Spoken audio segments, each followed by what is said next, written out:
All right, welcome back, fellow escapees. Welcome back to my channel where I help burnt out corporate employees ditch their boring 9 to 5 and create a life of financial freedom. So I'm dropping weekly videos to help you on your journey. So make sure you join the escapee movement by hitting that like and subscribe button. So in today's video, I'm going to teach you guys what to do with your paychecks so you can hopefully stop living paycheck to paycheck and start building some wealth. So the IRS years ago, when they started implementing taxation on the American people, they gave the American people the option to pay their taxes at the end of the year. They realized no one was paying. Who wants to give away their paycheck that they worked so hard for, or their money? And who wants to be taxed on their land? So after a while, they realized the system of voluntarily having you pay your taxes just is not going to work for this country, especially as the country started to grow more and more people started migrating to the United States of America. They realized they had to come up with a system and form the IRS, Internal Revenue Service, in order to crack down on people not paying their taxes and force people into paying their taxes.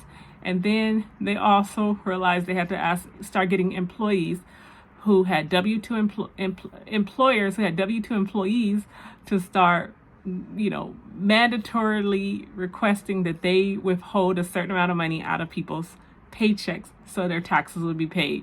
They realized the American people will find any reason to spend their money, and their living expenses will always either amount to or exceed the amount of money that they bring in.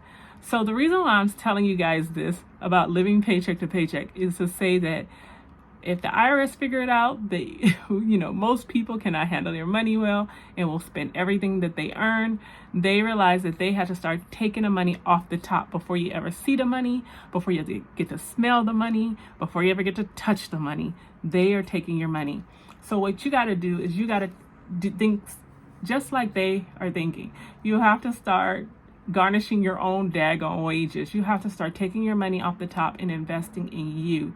If you don't do this, you'll find yourself going many, many years without any money, any savings, and living paycheck to paycheck and constantly putting yourself in financial hardship by taking out loans, credit cards, and debt. So in today's video, let's get started with how to build up this fund and what you need to do. So on every paycheck, depending on where you're starting, you definitely need an emergency fund. One thing that's guaranteed to all of us is we're going to have emergencies. We're going to have expenses with our dental. We're going to have expenses with our health. We're going to have expenses with our cars, our homes. Sometimes if you're a homeowner instead of a renter, you're going to have problems with your home. You're going to have things, your kids are going to get into little accidents. They're going to make mistakes in life. You got to sometimes bail them out. All kinds of things are going to come up in our life where we're going to need a little extra. Even if we have insurance, sometimes you need that extra money to cover what's not covered by your insurance or what's not covered with that particular repair. Even a car warranty. I had a car warranty, and there are some things that just weren't covered under the warranty after I went over a certain amount of miles. So it's always something that's going to come up. Funerals come up. Of course, those are always majority of the time they're unexpected. I mean, a lot of times we don't know when people are going to pass away. So we got funerals coming up, then we need to fly somewhere usually, or we need to prepare for the funeral, or we need to bury the person and pay for the funeral costs. So there's a lot of things that come up. And even with I had a dental issue where I had the insurance cover some, but I still had a good $500 the insurance wouldn't cover. So there's stuff that will come up in our lives that we have to prepare for. So I always say the way to keep yourself out of debt is to create your own emergency fund so that you're not relying on credit cards or loans. So the first thing I would do is open up a checking account strictly for emergency fund, where you're going to put your emergency fund money, or open up a savings account, which is going to give you anywhere from like 1 or 5% interest, so you can earn a little bit of extra money while your money is just sitting there. Because we don't have emergencies every day, but we do encounter them throughout the year and every few years. Some of our emergencies are small and some of them are large. So you want to build up a fund. I always like to see anywhere from $1,000, depending on your income, to $5,000. Now, if you want to do more than that, of course you can do more than that. But most of the things that I've encountered, they range between that amount. So one time I had the car breakdown, I had to get it towed. That wasn't covered under the insurance. I used up all my roadside assistance, so I needed an extra, I think it was about $125, $150 to get the car towed. I've also encountered situations where I was not really far from home, but I was still in another city in my state. I was about 4 or 5 hours away. I wanted them to tow the car all the way back to my city. And so, sometimes if it's over 100 miles, they, even if you have roadside assistance, sometimes they won't cover it if it's over a certain amount of miles. So you may need that extra $100. So I find some expenses being around that $200 mark. And I find, like I said, with the dental issue, about $500 mark. So I don't think you need a lot of money to save when you're getting started, but you do want to try to get between that $1,000 to $5,000. And I can't give you an exact amount to save because I don't know your paycheck, unless I'm having a consultation with you. I don't know what your paycheck is, but you know how much of that paycheck you're able to allocate to build that fund within the next, I would say as soon as you can, within the next 90 days to 24 months, you want to start building out this fund and contributing to it every month and let it get to between that $1,000 to $5,000 mark. Once it's there, you might be able to take your foot off the gas a little bit and start allocating some of your other paycheck to other investments. If you have a company 401k match, you will definitely want to take advantage of that. Even if you didn't have the match, if you had a 401k, it helps you save with your taxes on your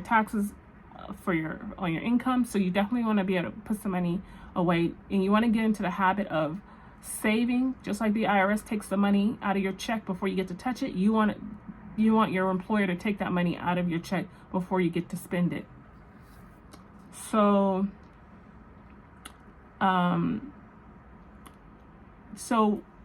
what you're going to do is just make sure you are investing some money. You don't have to max it out unless, like I said, you're getting the employer's match. You don't have to max it out. You can just make sure you're putting something away in there so it's growing, growing on what am I trying to say, behind the scenes while you're working on other stuff, because you want something growing for you. You don't want to wait to start saving, because what ends up happening if you keep waiting or delaying it, I notice a lot of people will keep putting it off or keep having excuses why they haven't done it. So I just prefer that you just start putting something away for yourself, especially if it's pre-tax. You want to put it away. The thing with the 401k, I also wanted to say is I had clients that had a 401k and then they were like, well, I don't even know what this is a client who didn't understand a 401k, a very older client. And the client said, well, I don't understand, why I'm putting my money into this 401k, because it hasn't been growing. It's just like it's been around the same amount. So I took a look at their funds. I said, well, what did you put your 401k in? And they said, well, I put my money into this account. And so I looked at the account, and it wasn't like an account that grows. It's more like a savings account or like a bond fund, which doesn't return much. So all this time, it was a few years in. I don't even think it was more than 3 years in. So it wasn't like they spent 10 or 20 years doing this. But all that time, the money could have been worth, let's just say $80K, and it was worth like $20K, because it never had any chance to grow. It was just sitting there. It didn't get any dividends or any interest. Well, it got some interest from the bond, but it was so low. It was like 2% or 4%. It was so low that they didn't even see a movement in their account, because they didn't realize they weren't even investing in equities. They were investing in bonds, and they should not have been in that account if they were trying to grow their money to be able to have some money for retirement. So always know what's in these accounts you're investing in. Always understand what the fees are. If they're high fees, trying to get the ones with high fees. If they don't have good annual returns on them, then just because they're in your fund doesn't mean you should necessarily invest in them. So just know what your employer has you investing in. You have to understand it. You're a grown adult. You have to know what you're investing in. So if you have debt, then I would start working on the debt part. The reason why I always say put some money aside for yourself and not go ahead and work on the debt part is you got to put a little bit away for yourself. Because if you continue to work on a debt and then an emergency happens, what ends up happening, and this has happened to me in my lifetime, so I can attest to this. what ends up happening is you'll start like paying down a debt, and then you have another emergency and you don't have any money, or you haven't been saving or investing, so you'd have nothing, or you might lose your job, whatever may happen, and then you turn around, you go back into debt, or you get more debt because you don't have anything else, no type of buffer, no type of emergency fund. So that's why I say build that emergency fund first, or be working on that emergency fund, getting it nice and fat, get a nice fat savings account up, and then start working on the other stuff. Because I've just seen this happen where they're just working on their debt is getting paid down, but as soon as an emergency happens, they turn around and run up that debt all over again. So, and then I like to help clients start investing, even if it's a little bit, $50 a month, $100 a month, in some type of investment account where it's growing, because they get to see it grow. So that gives them the confidence to know that this money is working for them, like I said, on the back end. And then while they're working on their other financial issues, because if they just, first of all, you got to develop the habit of investing and savings. I keep saying, I've already said that, but you got to develop that habit. And then at the same time, if you just see mountains and mountains of debt in your face and you don't feel like you're progressing, it's almost like you don't get that, you don't get that sense of achievement that one day you'll get out of the situation. So I notice when people start investing a little bit on the side and having a fund, they get a sense of relief, and then they also start seeing like the light. They start feeling more positive, and then they're like, oh, look, my money's, I put this money in here, and now look how much it's worth. Okay, so this does work. And I'm like, yeah, I've been trying to tell you it works. So then they see it working, and then they got their emergency fund, so they don't feel so stressed out because they got a little cushion. And then they start tackling this debt, and we use the snowball method. We don't use the avalanche method. We use the snowball method. So the snowball method is you're going to take your debts, whatever they are. I don't know all your debts because unless you do a mentorship call, I don't know what your particular debts are. But let's just say you have credit card, car loan, student loan debts, payday loans, whatever they are. So I always tell clients, you go by the lowest debt. So if you have a credit card for, let's just say $1,000, and then another credit card $5,000, another credit card $10,000. So the interest rate can vary on all these cards. The one that's $10,000 might be higher interest rate, but we want to tackle the $1,000 first. The reason why is because once you wipe that $1,000 out, it's almost like a snowball. It starts to build up like a snowball. It starts off real small, and then as you keep adding snow to it, it just gets bigger and bigger and bigger, bigger. So it's kind of like as you're throwing money at the $1,000 one, and then that gets wiped out. Now that's gone. Now you throw the money at the, what did I say, $5,000 one. Then you throw the money at that one, and then that one starts getting wiped out. But you can feel it and see it, and it makes you feel like you're progressing. Whereas when you're trying to do it the other way, when you're doing the avalanche way, you're trying to pay off the $10,000 balance. It feels like it's taking forever because it really is higher. So it feels like it's taking longer to get the $10,000 balance down than it did the $1,000 balance. So $1,000 balance, you can see it disappear in maybe 4 months. The $5,000 one, maybe, depending on what you're putting towards it, same thing. 3-4 months, it might disappear, and then you're like, oh man, all I got now. You start feeling like the sense of relief. Oh my God, I only got one credit card left to pay down. Oh my God, that was hard, but I can see it now. I can see clearly now. The rain is gone. That song, like you can see it, you can feel it. So that's the reason why you want to do the snowball method. I love the snowball method. I feel like it works so well because it's like you get to get this sense of achievement. Like I said, you get it fast, you get a fast win, and you can see that it is possible. Your debts are gone. The avalanche method just felt like you're trying to climb up Mount Everest and you're never going to reach the top. That's how the avalanche method feels to me, because it feels like if you're going by the higher debt with a higher interest rate, then it's taking you longer and you don't get any sense of achievement.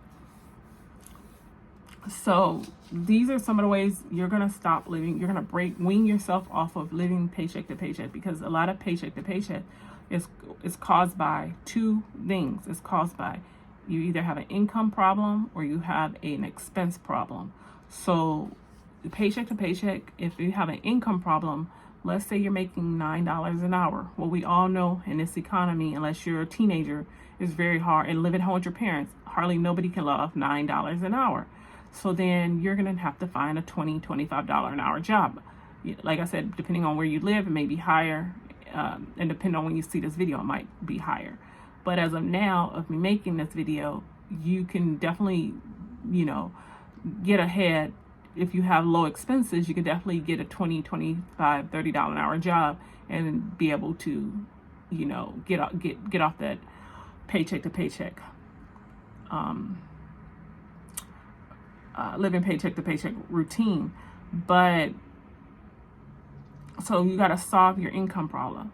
But if you have an expense problem, then what that means is you just have to reduce your, going out, reduce your, spending habits, work on your spending habits.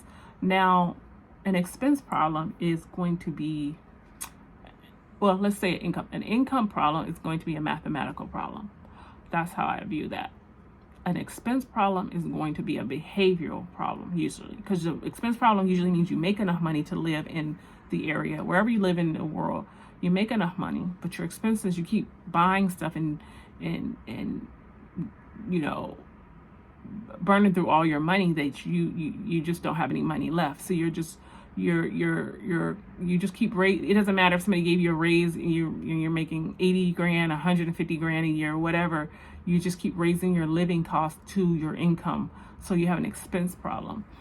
So that is going to be 80% behavioral. So you have something in a behavioral pattern that is causing you to want to splurge, not have any discipline with your money. So that would just take you reducing, going out, reducing spending money on clothes, subscriptions, spending money on drinking, partying, buying things you can't afford. So if you can get your behavior under control and work on that and work on whatever,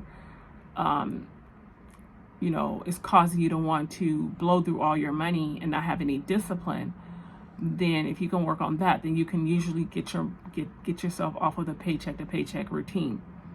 You're gonna definitely, because all you gotta do is cut it out, and then within 2 to 4 paychecks, start investing and saving that money, and then you're gonna be back on track. So it doesn't take that many paychecks because you make enough money. You just have high expenses. So that is like way easier than the income issue. The income issue is a little bit harder because the person will have to have the skill set or the educational level to go out and compete for the better paying jobs in our country. And if they don't have that skill set or that education to go and get a better paying job, or they're not in the area where jobs are, there's some rural parts of our country, where there aren't any jobs, or jobs are very far in between, and you may have to move to a big city to get a good, decent paying job. So that to me is a little bit harder to get off the paycheck to paycheck route. But a lot of people, believe it or not, the average person can, even without a college degree, work in even a restaurant or a retail job and usually make enough money in some of these cities to get off the paycheck to paycheck route. So it doesn't even mean you need a high paying salary or high paying job. You just need to be more disciplined with your money and take your money off the top and start using it wisely. And you have to just start reverse psychology. You have to just start thinking to yourself, well, why does the IRS take money from me right off the top? Because they know I'm going to spend it and I'm going to misbehave with it. So I need to just think that way. I just need to start thinking, I'm so valuable and important, and my health is important, and my retirement in the future is so important, and my family is important, and I don't want to keep living this way. It's more important for me to have a better life in the future for myself. So what I'm going to do is I'm going to stop these spending patterns that I have, stop this behavior, so that I'm able to have the money that I need to live the life that I really truly want in the future. So only you can break this pattern. Like, no one can do it for you. No one's gonna, besides the IRS, no one else can come take your money and forcefully invest it for you. The IRS is the only person that can come and garnish your wages and take them off the top without you having any say so in it. You know, if I could come in and take your money and put it into an investment for you and force you to do it, I would too. But even in my mentorship program, like, I will help you and guide you and lead you and do my best, but it's up to you to want a better life for yourself. It's up to you to want to change. It has to be very important to you. You have to kind of almost hit rock bottom and realize you have to make a change, because if you don't, you're going to stay on the paycheck to paycheck route.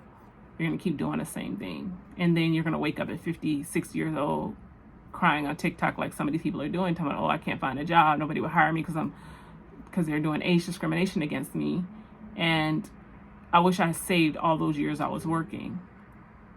But you can't go back in time. Once it's done, it's done. So if you don't do something about it today and now, it's just going to get worse. You know, so those are some tips that I have to help you break the paycheck to paycheck pattern. I offer a mentorship program. You can look in the description part of the videos or the description part of the YouTube channel and reach out to me. I'm more than happy to help you with your investments and breaking this cycle of debt and building out an escape plan for you. Make sure you guys hit the like and subscribe button to join the escapee movement. And I'm going to be uploading some more content to help you guys with your journey. I really appreciate you guys watching these videos and commenting below and being a part of the community. And I look forward to helping you. Thank you guys so much for watching, and I'll see you in the next video.